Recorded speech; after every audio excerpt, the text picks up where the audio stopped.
লোকের লাখ টাকা দিয়ে পায়রা কেনে, ঠিক আছে, লাখ টাকার পায়রা কেনে, পায়রা ওড়ায়, সেরকম পায়রা বাপের জন্মে কারোর আজ পর্যন্ত দেখিনি, ঠিক আছে।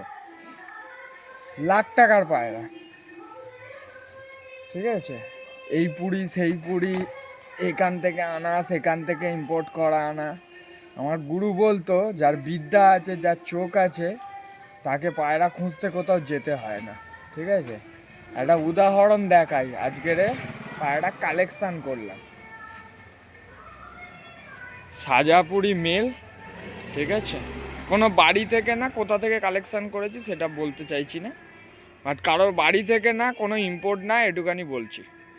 আইস কোয়ালিটি, পায়রাটার সাইজটা দেখা, মেল পায়রা, বাবা এক হাত ফেদার, ভাইব্রেশনটা দেখে নিয়ে।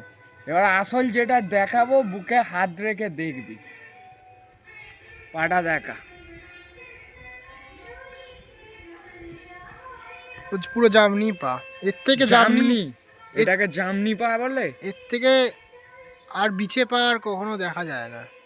গেরেবাজ পায়রায় সাধারণত এই সাইজ, এই চোখে একটা লাল দানা নেই, পুরো ক্রিম আইসের, এই সাইজ, এই পাঞ্জা, লোকাল থেকে কালেক্ট করা যায় না। এই পায়রাটা ইম্পোর্ট করালে মিনিমাম শুধু নটটা 30,000 টাকা কাছাকাছি দাম পড়বে, ঠিক আছে। এই হচ্ছে পায়রা। এরপর ছেড়ে দেখাবো পায়রাটাকে, পায়রা ছেড়ে দেখাচ্ছি, শুধু শখ করে নেবেন। লোক বলে না, বিদ্যা, বুদ্ধি, শিক্ষা, অর্থ। কালো বাচ্চা ছিলাম, আজও বাচ্চা আছি, আগামী জীবনেও বেলার বুকে বাচ্চাই থাকবো। একটা সারা বেহালাতে এই পায়রাকে বিট করার মতন, দেখিয়ে দেওয়ার মতন ক্ষমতা থাকলে বুঝবো। বরফ দেখেছে লাট্টু,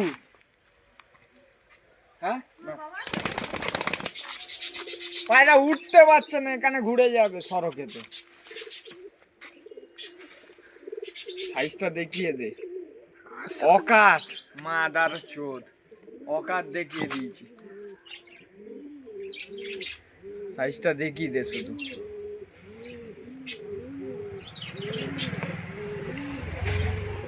শখের কোনো মূল্য হয় না।